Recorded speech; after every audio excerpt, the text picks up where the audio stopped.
ప్రతిపక్ష నాయకులు కావాలనే రైతులను రెచ్చగొడుతున్నారని, ప్రభుత్వంపై నిందలు వేయడమే పనిగా పెట్టుకున్నారని మంత్రి జూపల్లి కృష్ణారావు విమర్శించారు. రైతు బంధు పేరుతో రైతులను తప్పుదో పట్టిస్తున్నారని పేర్కొన్నారు. గత ప్రభుత్వం రింగ్ రోడ్డును అమ్మేసి రైతు బంధు ఇచ్చిందని మంత్రి ఆరోపించారు. నిజామాబాద్ జిల్లాలో ధాన్యం కొనుగోలు కేంద్రాలను పరిశీలించిన మంత్రి రైతులతో మాట్లాడారు. ధాన్యం కొనుగోలుపై మంత్రి జూపల్లి కృష్ణారావుతో మా ప్రతినిధి జైపాల్ ముఖాముఖి. నిజామాబాద్ జిల్లాలో ధాన్యం కొనుగోలు కేంద్రాలలో మంత్రి జూపల్లి కృష్ణారావు రైతులను అదేవిధంగా అధికారులను ధాన్యం కొనుగోలు ప్రక్రియ ఎలా జరుగుతున్న విషయాలు అడిగి తెలుసుకున్నారు. ప్రస్తుతం మంత్రి గారు మాతో ఉన్నారు, ఆయనతో మాట్లాడే ప్రయత్నం చేద్దాం. సార్ చెప్పండి, ధాన్యం కొనుగోలు కేంద్రాలను పరిశీలించారు, రైతులతో కూడా మాట్లాడారు. వారు ఎలాంటి సమస్యలు మీ దృష్టికి తీసుకొస్తున్నారు?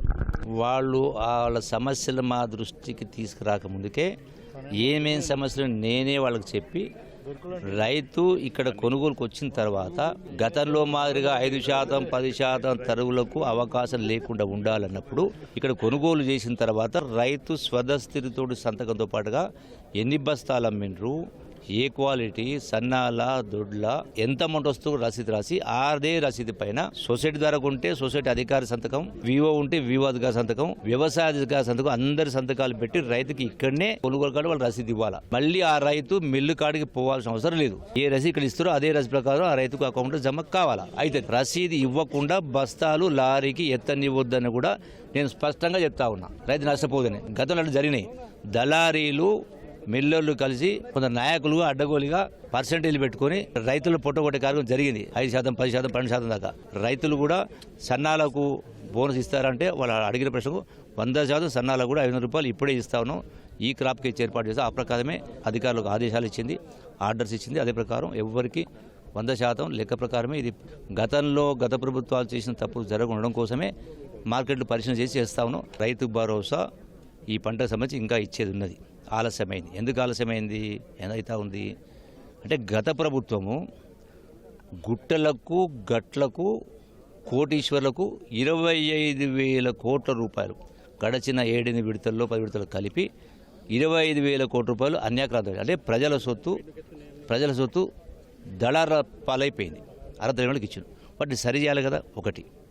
రెండవది, గత ప్రభుత్వము 2020 మన 3 ఎమ్మెల్యే ఎన్నికల ముందు ఈ రైతు భరోసా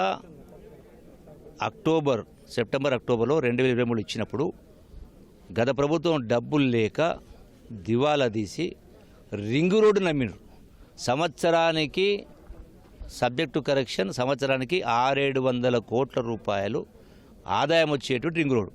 అది సంవత్సరానికి రేపు 1000 కోట్లు కావచ్చు, ఎల్లుండి 2000 కోట్లు కావచ్చు, తర్వాత 3000 కావచ్చు. ప్రతి సంవత్సరం ఆదాయం పెరుగుతూ ఉంటుంది.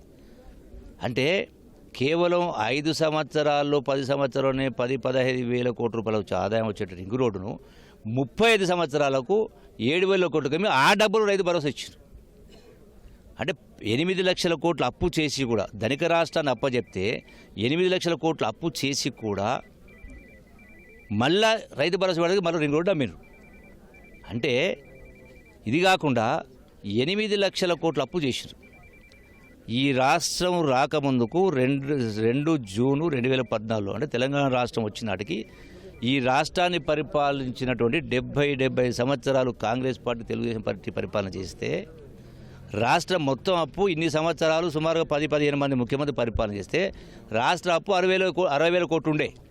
ఈ 10 సంవత్సరాల కేసీఆర్ గొప్ప పరిపాలన కారణంగా, పరిపాలన దక్షుడు కాబట్టే 8 లక్షల కోట్ల అప్పు చేసాడు. నెలకు 6,000 కోట్ల రూపాయలు వడ్డీ కట్టాల్సి వస్తూ ఉంది.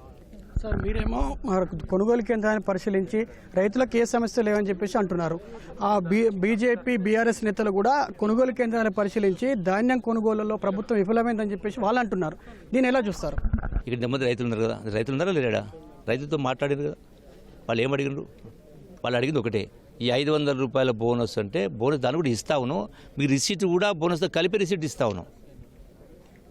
మరి అయినా విఫలమైందంటే దీని అర్థమైంది అంటే ఈ ప్రభుత్వ ప్రతిష్టను, ముఖ్యమంత్రి రేవంత్ రెడ్డి గారి ప్రతిష్టను, ఇందిరమ్మ ప్రభుత్వాన్ని, రాజ్యాన్ని మసకబార్చాలని తప్పుడు ఆరోపణలతోటి ప్రజలకు తప్పుడు సంకేతం ఇస్తూ రేపు వచ్చేటువంటి ఎన్నికల్లో, స్థానిక సంస్థ ఎన్నికల్లో గెలవాల భ్రమలో ఉన్నారు.